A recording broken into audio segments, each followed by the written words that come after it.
শিক্ষার্থী অনেক বড় স্বপ্ন নিয়ে ঢাকা বিশ্ববিদ্যালয়ে আসে, কিন্তু আসার পরে তাদেরকে এমনভাবে তাদেরকে দাসের মতো ব্যবহার করা হয়েছে।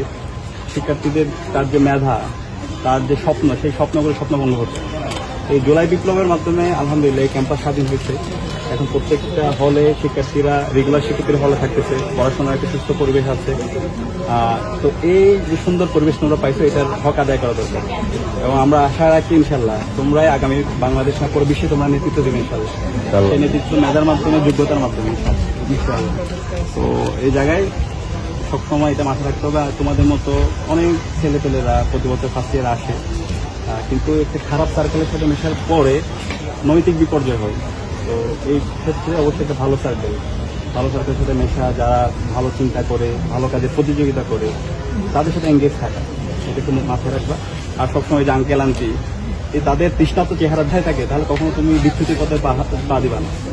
সবসময় তোমার কাছে সবসময় এই যে একটা স্মরণ হবে, আমাকে কিছু একটা করতে হবে, আমাদের আব্বা আম্মা, আমাদের পাড়া প্রতিবেশী। আর তুমি যে ঢাকা ইউনিভার্সিটি চান্স পাইছো, এখন শুধুমাত্র আঙ্কেল আন্টি স্বপ্ন তোমাকে নিয়ে না, তুমি বলতে শুধু আমিও, এখানে সবাই আমরা পুরো তোমার দেখবে আত্মীয় স্বজন, পুরো তোমার মানে এলাকা, পাড়া, তোমার পুরো জেলা তোমাকে নিয়ে স্বপ্ন দেখবে। এখন তুমি শুধু তুমি তোমার মধ্যে নাই।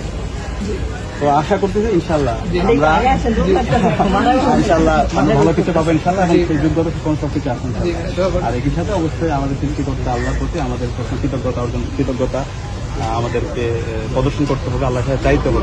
অনেকের যেটা হয় এডমিশনের সময় আমরা আল্লাহর কাছে বলি, আল্লাহর কাছে অনেক দোয়া করি, অনেক ওয়াদা করি, কিন্তু এই বিশ্ববিদ্যালয় আসার পরে আমরা সেই ওয়াদার কথা ভুলে যাই। এই কারণে সবসময় যেটা বললাম, প্র্যাকটিসিং এর মধ্যে থাকা, ভালো সার্কেলের মধ্যে থাকা, এবং এই যে পরিবেশ, শিক্ষার যে পরিবেশ, সেটা যথাযথ হক আদায় করা। আর এই জায়গায় আমরা সার্বিকভাবে তোমাদের হেল্প করবো ইনশাল্লাহ। ঠিক আছে তাহলে ইনশাল্লাহ। Thank you. আসসালামু আলাইকুম। কি অবস্থা ভাই, ভালো আছেন? এখন কতজনকে নেওয়া হচ্ছে?